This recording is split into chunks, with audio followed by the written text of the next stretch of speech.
বঙাইগাঁও জিলাৰ মানিকপুৰ থানাৰ অন্তৰ্গত অদলাগুৰি গাঁৱৰ পুৰণিপাৰাৰ সমাজৰ লোকসকলে দুদিনীয়া বৰ্ণাঢ্য কাৰ্যসূচীৰে যোৱা দুদিন অৰ্থাৎ 11 ফেব্ৰুৱাৰী আৰু 12 ফেব্ৰুৱাৰী এই দুয়োটা দিনতে বৰ্ণাঢ্য কাৰ্যসূচীৰে শ্ৰী শ্ৰী জগন্নাথ মন্দিৰ প্ৰাংগণত তেওঁলোকে মাঘী পূৰ্ণিমা উৎসৱ উদযাপন কৰে।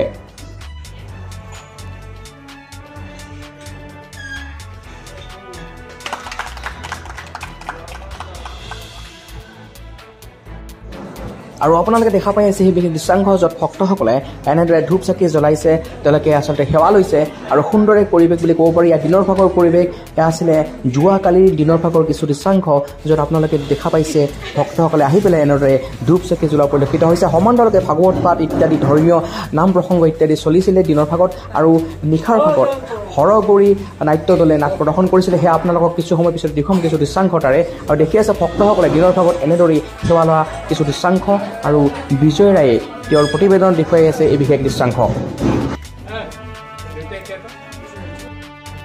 আৰু মন্ত্ৰী বিধায়কে কৰিব নোৱাৰা সেই বিশেষ কামটো কৰি দেখুৱালে এইখন গাঁৱৰে এজন বিশেষ লোকে, আৰু এই বিশেষ লোকজনে এইখন বিশেষ মঞ্চ আগবঢ়াইছে। তেওঁৰ নাম টিকেন চন্দ্ৰ ৰায়, আৰু টিকেন চন্দ্ৰ ৰায় হৈছে অৱসৰপ্ৰাপ্ত ভাৰতীয় সৈনিক। এটা সময়ত তেওঁ দেশখনক সেৱা কৰিছিলে। দেশ হোৱাৰ পিছত অৱসৰ ল'লে, আৰু এতিয়া তেওঁ এজন অৱসৰপ্ৰাপ্ত সৈনিক, আৰু বৰ্তমান সময়ত তেওঁ বিভিন্ন সমাজৰ কামত তেওঁ লাগি ভাগি দিয়ে। সমাজৰ বিভিন্ন ক্ষেত্ৰত তেওঁ সহায়ক হয়, আৰু ক'বলৈ গ'লে এজন সমাজ সেৱক বুলি ক'ব পাৰি। আৰু টিকেন চন্দ্ৰ ৰায়ে এইখন বিশেষ মঞ্চ তেওঁ নিজৰ টকাৰে অৰ্থাৎ নিজৰ আৰ্থিক ধনেৰে আগবঢ়াইছে। প্ৰায় 2.5 পৰা 3 লাখ টকা খৰচ হৈছে এইখন বিশেষ মঞ্চ নিৰ্মাণ কৰাৰ ক্ষেত্ৰত, আৰু তেওঁ এই বিশেষ মঞ্চখন আগবঢ়াইছে ৰাইজৰ বাবে।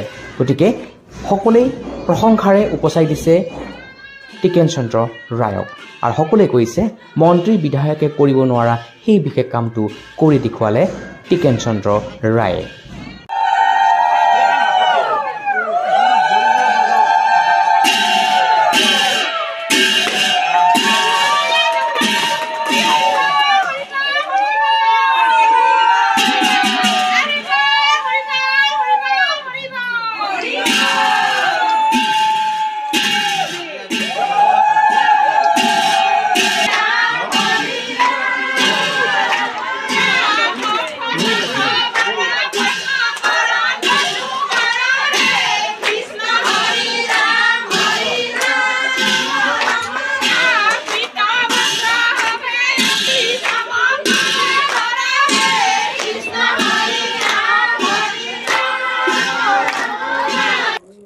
অদলাগুৰি জগন্নাথ মন্দিৰৰ আজি 140তম বৰ্ষপূৰ্তি উদযাপন মাঘী পুৰ্ণি, আৰু এই মাঘী পুৰ্ণিত আমি বিভিন্ন ধৰণৰ কাৰ্যসূচী হাতত লৈছোঁ।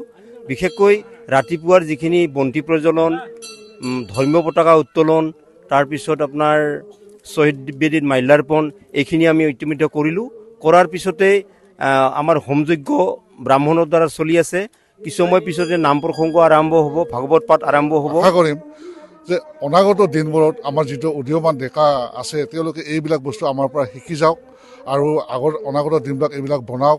কিছুমান পুৰা সংস্কৃতিবিলাক পাহৰি নাযায়, নতুন আদৰি পুৰণা বস্তু বহুত আমাৰ আছে ইয়াত। সেই বস্তুবোৰ যাতে তেওঁলোকে মানে সদায় মনত ৰাখে আৰু এই বস্তুবোৰ পাহৰি নাযায়, এইকাৰণে আমাৰ মনলৈ এইটো বস্তু আহিছে। প্ৰথমতে মই আছাম টাইমক ধন্যবাদ জ্ঞাপন কৰিছোঁ, আৰু বিশেষ আকৰ্ষণ হিচাপত আমি ৰাতি নিশা মোটামুটি 7মান বজাত আমি বাক্সা জিলাৰ পৰা আমন্ত্ৰণ কৰি অনা হৰগৌৰী মিনি থিয়েটাৰ তেখেতসকলৰ দ্বাৰা নাট পৰিৱেশন কৰিম। গতিকে আমি সমূহ ৰাইজৰে উপস্থিতি আন্তৰিকতাৰে কামনা কৰিছোঁ। নমস্কাৰ। আমাৰ নতুন জন্ম নতুন চামৰ পৰা ভাল বুলি আমাৰ সহায় সহযোগিতা কৰে। হেৰিটো ভালেই লাগিছে। গতিকে কথা হৈছে কি, মই যে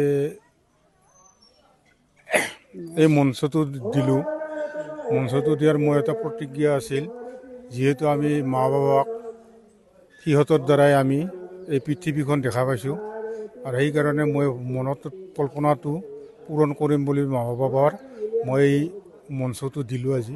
এইখিনিয়ে ক'লোঁ আৰু আচলতে আপুনি মঞ্চখন দান কৰিছে মঞ্চখন মই দান কৰিছোঁ বহুতে কৈছে বহুতে শুনিছোঁ আমি যে আচলতে মন্ত্ৰী বিধায়কে কৰিব নোৱাৰা এটা কাম আপুনি কৰিছে বহুত মানুহৰ টকা পইচা থাকে অজস্ৰ টকা পইচা থাকে কিন্তু সমূহীয়াভাৱে তেওঁলোকে সমাজখনক দিবৰ কাৰণে তেওঁলোকে চেষ্টা নকৰে লাগিলে তেওঁলোকে ঘৰটো বনাব বা বেংক বেলেঞ্চ ভৰাব তেনেকুৱা মুহূৰ্তত আপুনি এই মঞ্চখন যে আগবঢ়াইছে আপোনাক সকলোৱে শলাগিছে ক'বলৈ গ'লে আপোনাৰ নামটো হয়তো চিৰস্মৰণীয় হৈ থাকিব আপোনাৰ এই ক্ষেত্ৰত অনুভৱটো কেনেকুৱা আমাৰ জানিব বিচাৰিছোঁ মই ৰাইজৰ ওচৰৰ পৰা অনুভৱটো এনেকুৱা লাগিছে মোৰ প্ৰতি বহুত আকৰ্ষণ কৰিছে ৰাইজৰ কথা মাতবিলাক শুনি ভাল লাগিছে মোৰ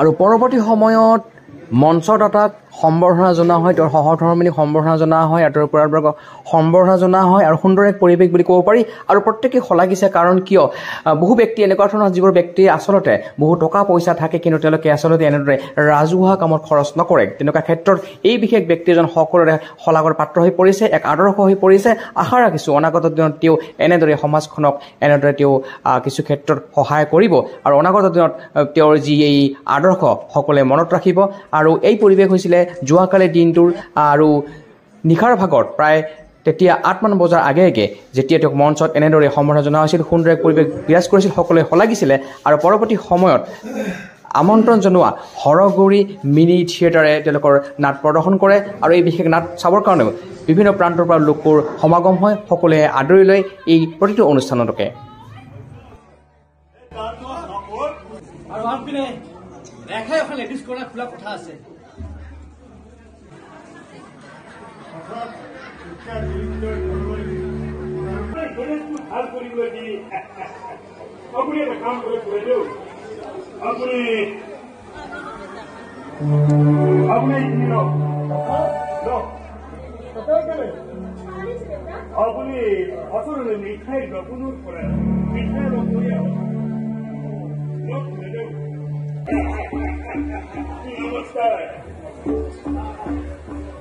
অদলাগুৰিৰ পৰা বিজয় ৰায়ৰ সহযোগত আবিৰ কাশ্যপৰ প্ৰতিবেদন আছাম টাইমছ 6